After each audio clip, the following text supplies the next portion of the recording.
everyone, I am Rebecca from ChemKnits and welcome to night 2 of the 2025 ChemKnits Chanukah special.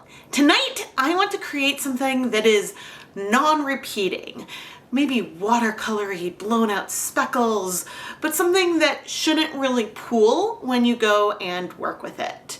And for this, we're going to use a scribble dyeing technique where I have our dyes in squeeze bottles and then draw random designs all over the yarn. The colors can spread or maybe not spread, and we end up with something really fun. And my goal is to use a very cheerful and happy color palette today. So let's go look at the colors. I don't know if I'm going to use all of these colors for our scribble dyeing project.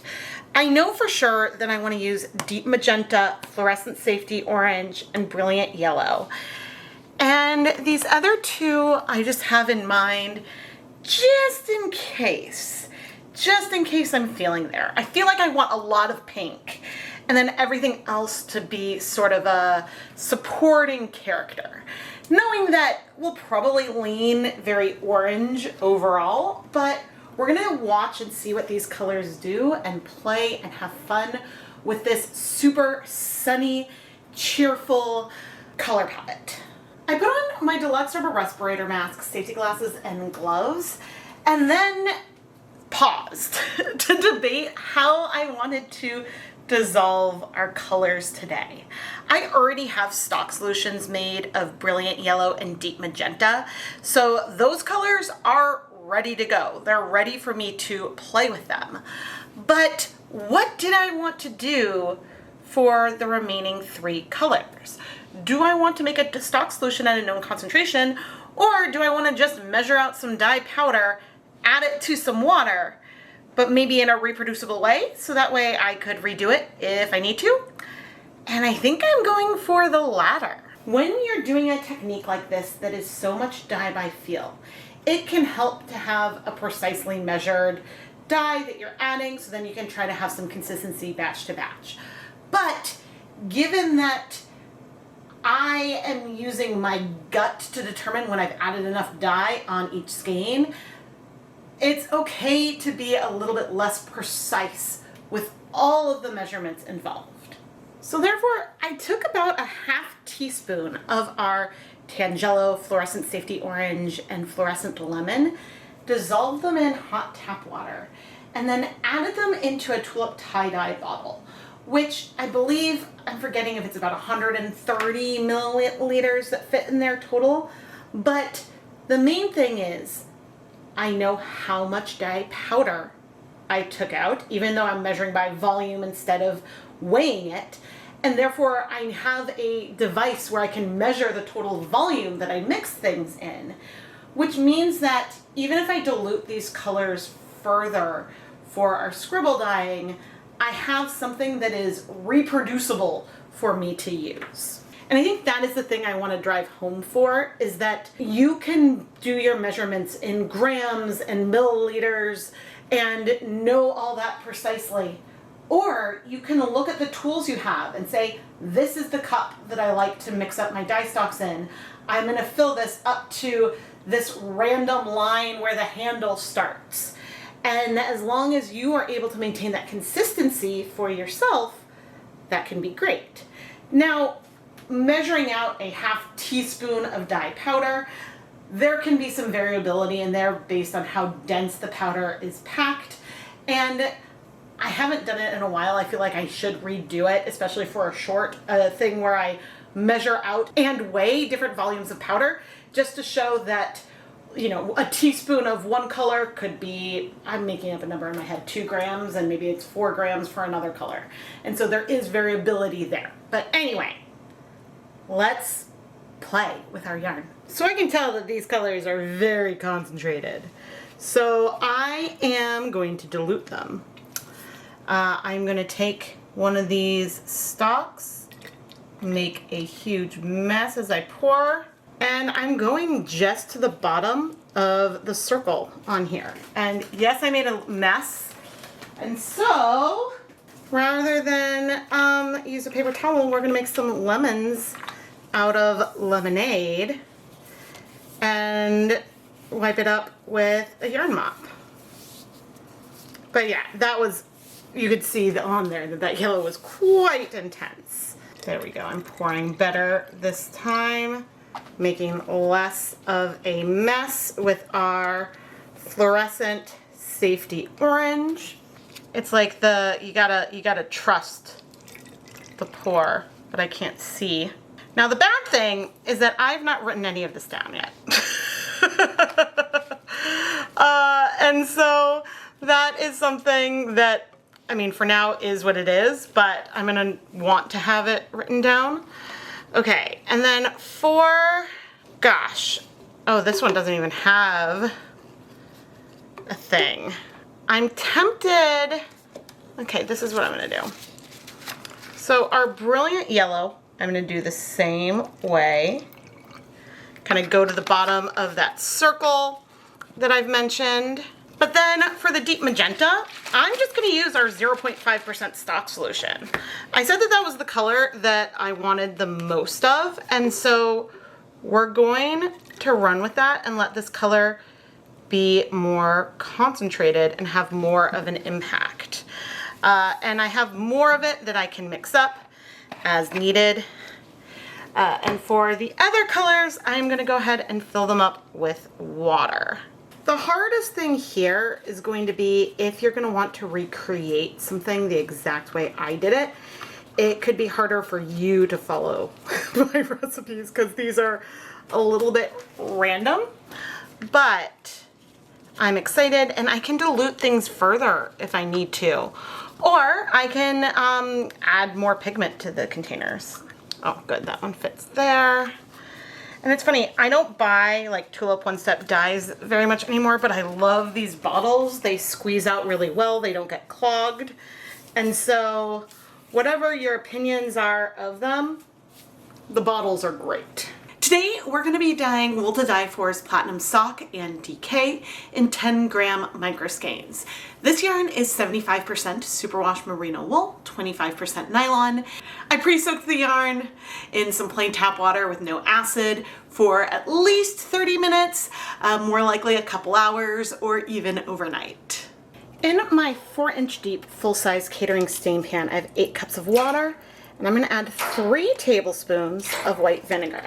I'm going for 3 tablespoons. Usually I use a ratio, I start at a ratio of 2, but I'm using a little bit more because some of these colors need a little bit more acid to strike quickly. I pre-soaked all of our yarn overnight, and I picked right here a bundle of fingering weight mini skeins and DK weight mini skeins.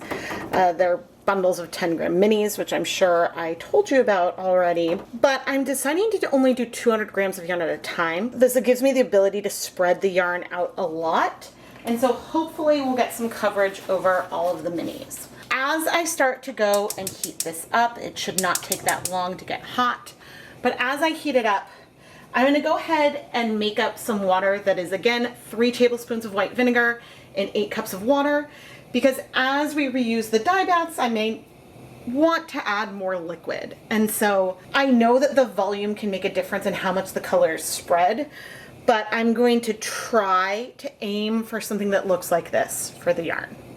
Hopefully I could be very consistent. Hopefully. I know I always emphasize the mask and safety glasses when we're dealing with dry dye powders, but I also want to emphasize wearing safety glasses when you're dealing with liquid dyes like this, just to protect your eyes. Okay, let's start just sort of randomly going in. And I'm doing our fluorescent yellow and then like our other yellow, not because I need them to be separate, but just to show you right now the difference between them. Similarly, and again, I'm going to layer these oranges a little bit more in a moment. Again, I'm not sticking with this pattern, but I just wanted to show just sort of the bit of the difference between the fluorescent safety orange and our Tangelo.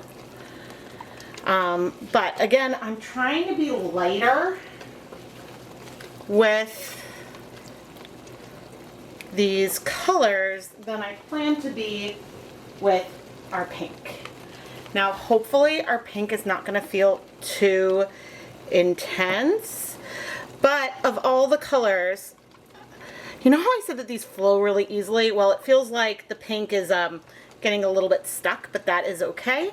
The pink is a color that strikes fast, and a lot of the other colors don't necessarily strike fast. So that is just worth keeping in mind. And you know what I didn't do? As I set up this one pan, I worked on this pan. I did not work on the one that I have behind it, which I am finding hilarious right now because my intent was to do 2 pans all at once. So I'm going to set a timer for 10 minutes, and then we'll come back to flip this and see what's on the other side. But I do have a second pan going on just off camera. And the purpose of doing the lines in this random kind of way, sometimes I've done stars or hearts, I've done tighter curly cues, but the purpose of this is to sort of, is twofold. One, I'm avoiding, if I was just going straight back and forth across, I squeeze more at the edges than I do along the middle. So it's sort of to avoid that, but also it makes it more random. And I guess the third reason is it's super fun. And I like the results of doing it this way more than just doing straight lines. And so even though like if I do a star, those are straight lines, it's still like spatially, I am really just moving and seeing where the colors want to go and placing it and seeing what my bottles that I'm using are doing. So that way I can get fun placement. The pinks definitely spread a bit, but I'm okay with that. Actually, the water looks surprisingly clear. But now that I've flipped it over, you can see how all of the colors sort of spread as they go through, which is nice because it means like we're going to get good coverage everywhere overall.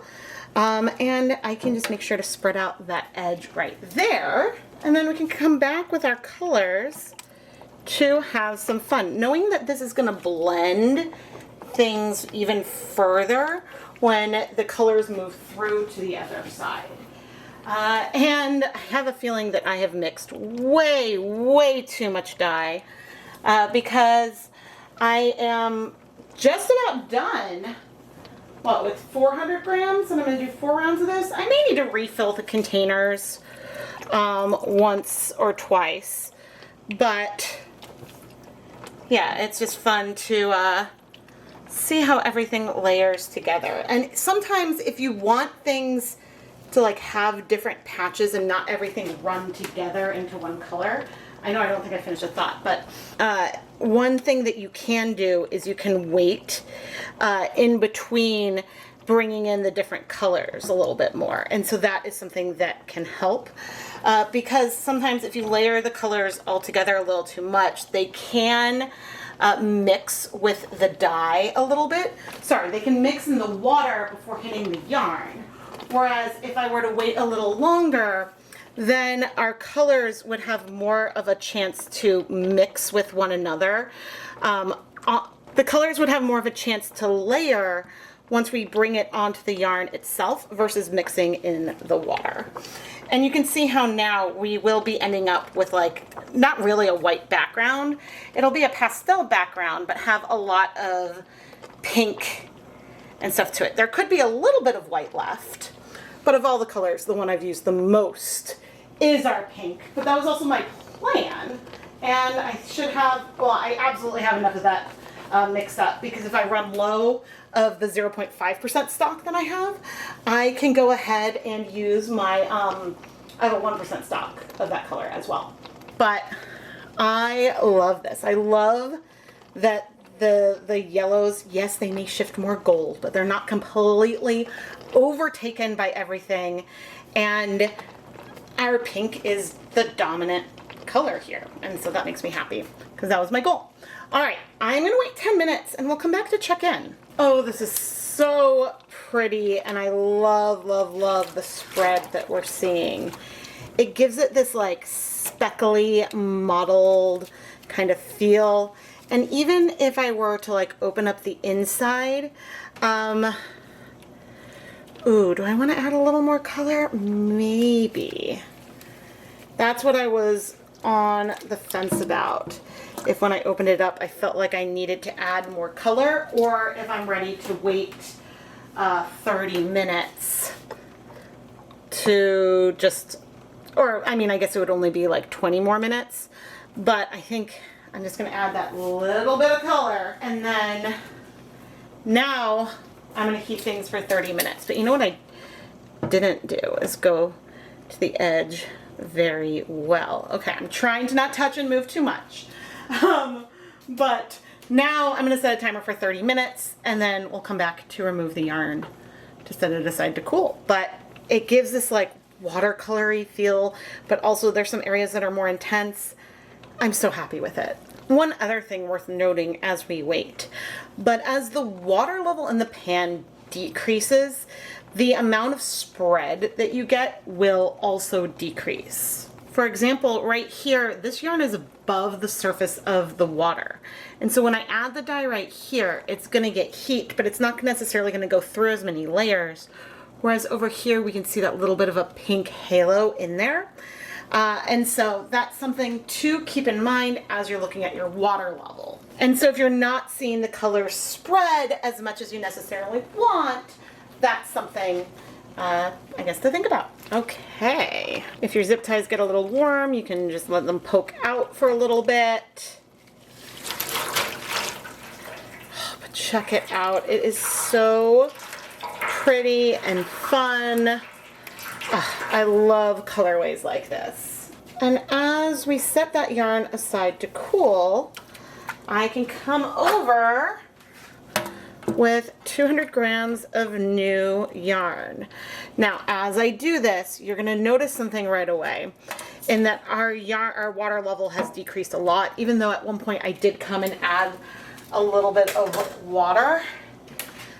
So I'm just going to add a little bit of this mixture that had that 8 cups of water and 3 tablespoons of white vinegar. So that way we are approximately where we were last time. And now I just need to let this heat up before we start adding our dye. As I go into this next section, I am thankful that I haven't needed to mix up any more of the 2 yellows yet, or the oranges, because I'm definitely not keeping track of which one is which, and I didn't label the bottles. But if I need to, I can just put a drop or so on the yarn mop, and then I'll be able to figure out which was which. But mea culpa. This is a technique that is so satisfying to me, and it's fun to see the pattern, and then it disappears as soon as you lift up the yarn, and the yarn shifts relative to one another from where things were placed. And I just enjoy this random effect. Now, if you want to build the color more so you have less of a pastel base, you can keep layering the color more and more and more and more and doing so many layers. It's just the more layers of this you do with multiple colors, the more they're going to blend together, which may be the result that you want, and therefore is totally fine. But it's just worth keeping that in mind, that if you want to maintain some areas that feel more golden versus more pink, then you may want to at some point limit the number of layers that you're doing. Part of me feels like I went way more pigmented this time than I did with the first batch, but we are going to have some variability because that total amount of water makes a difference. How much I'm adding the color makes a difference. But I'm just playing with the colors by feel and really leaning into this beautiful combination. And so I'm really happy with how it's turning out. I did want to dye a couple full skeins in this colorway. And the one thing that's a little different is I can't really spread the skeins as wide, plus they're a little bit longer. So it just means that it's going to take up color a little bit differently from the mini skein bundles.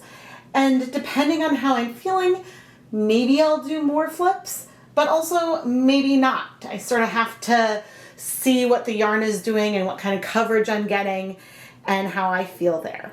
But of all the colorways that I'm dyeing over Chanukah, the full skeins should ultimately be very similar to the minis, with the exception that in a 10-gram mini, there's not many strands in each circle, so it might be slightly more repeating than the full 100-gram skein, but a bundle of 100-gram minis would be pretty similar overall to a 100-gram non-mini bundle.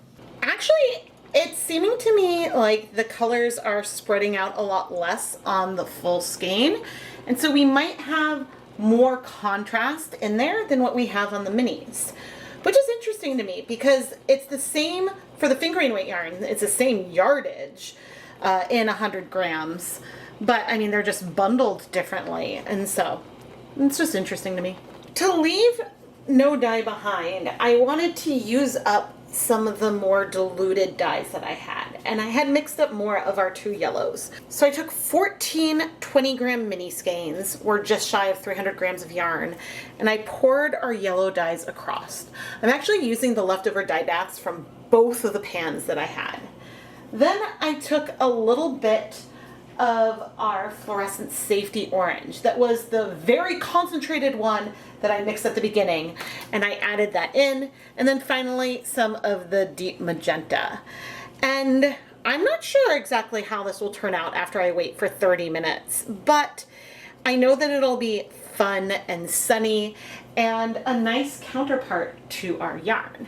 Now, as for our other leave no dye behind skein that I used to wipe up spills and things along the entire process, that I'm gonna go ahead and steam set for 30 minutes off camera. Let's wash some of our yarn. Now, I'm really optimistic about these colors because we don't have a lot of fluorescent pink pigment in here.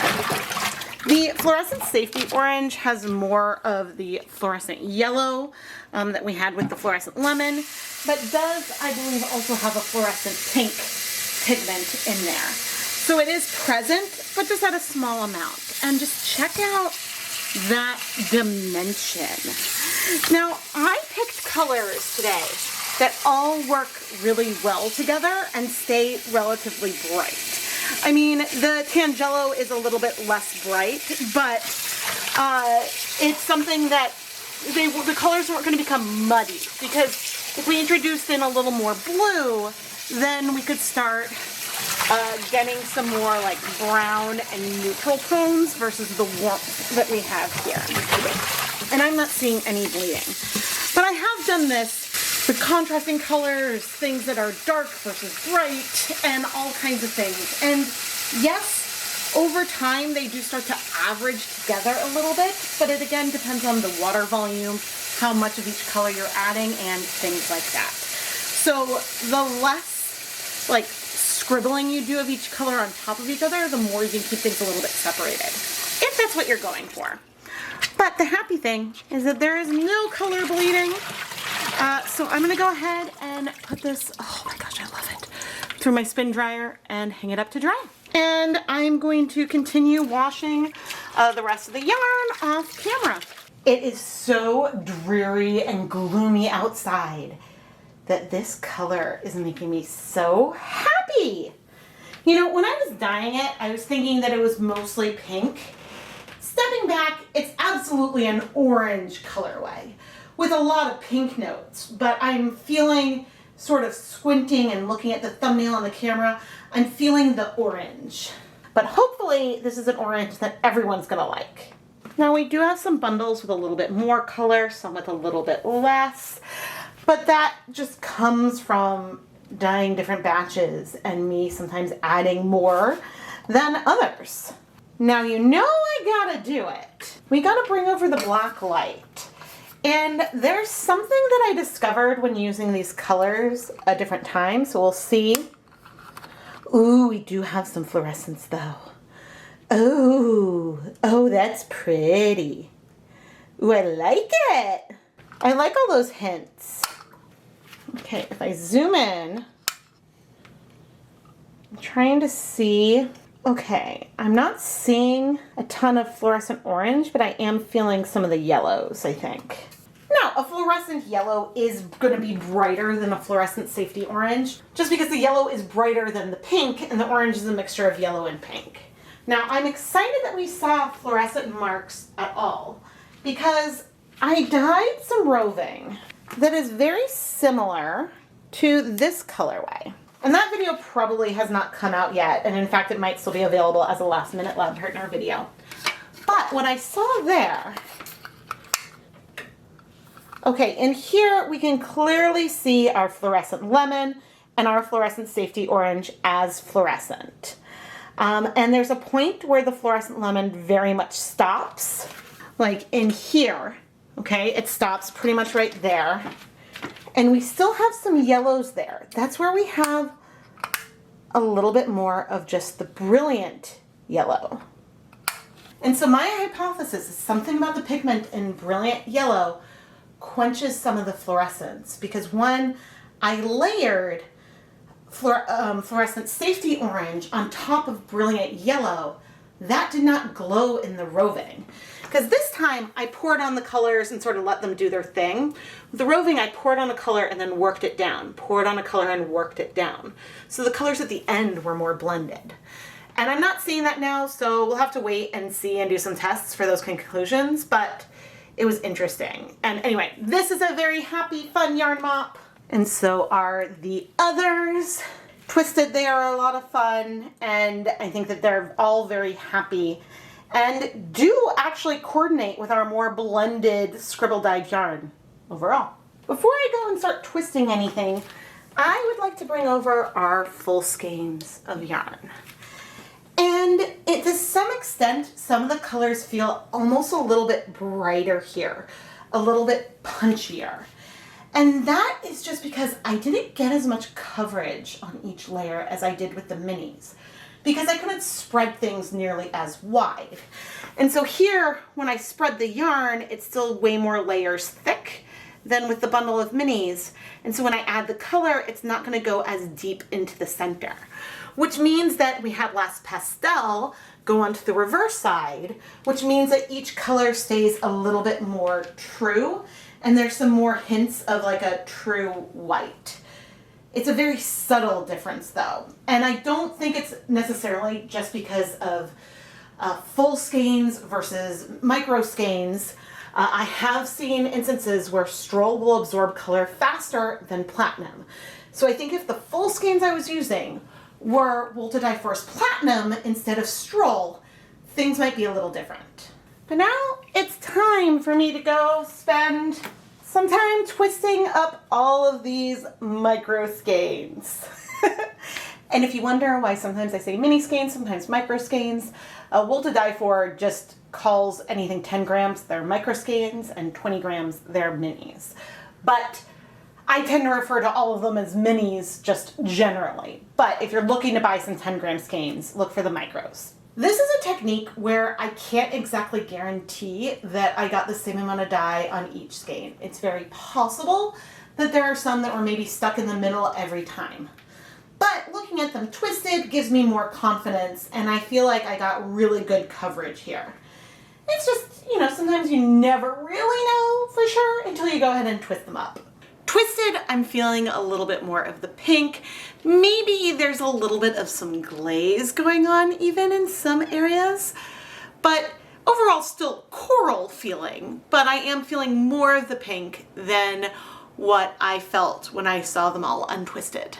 When I call colorways like this non-repeating, I probably should say that they are less repeating, less pooling, because there can be some elements of repeat in here. There could be some spots where it pools, but because the color sections are so short, you're not necessarily going to end up with spirals or big chunks of pooling like you can with other variegated yarns. And that's added to the fact that the colors were randomly added, so the colors on a portion of the skein aren't necessarily the same as the other side, and so that also will bring in some variability in that you might not technically have every color in every round, but on the mini skeins you probably will. I am Rebecca from ChemKnits, and I love to share all of my yarn dyeing adventures. And the biggest way you can help support the journey is by subscribing and turning on notifications so you never miss new videos. I post videos at least twice a week, and then we have special events like the Chanukah special here. Now, other ways you can help support the content is by heading over to the ChemKnits Creations Etsy shop. You can buy one of the Chanukah samplers and unwrap mini skeins dyed in each night's videos. There's a lot of ready to ship yarn as well, But one other thing that I mentioned earlier in this video are last minute lab partner videos. In that listing, you can see a list of videos I've already started working on, but have not yet edited. And you can pick one of those videos. I'll film shout outs to you to insert into the video, and it'll sort of bump it up the queue. So if you're interested in that roving video that I mentioned, that is available as a last minute lab partner listing. You can also sign up to become a lab partner and pick the yarn base, and I'll design a video avoiding your least favorite colors with the yarn or fiber that you have picked. That is also a ton of fun, and you can see all the details in the ChemKnits Creations Etsy shop. And now, what colors and techniques do you think are gonna come up tomorrow for night 3? I cannot wait for you to see it. Happy Chanukah, and thank you so much for watching.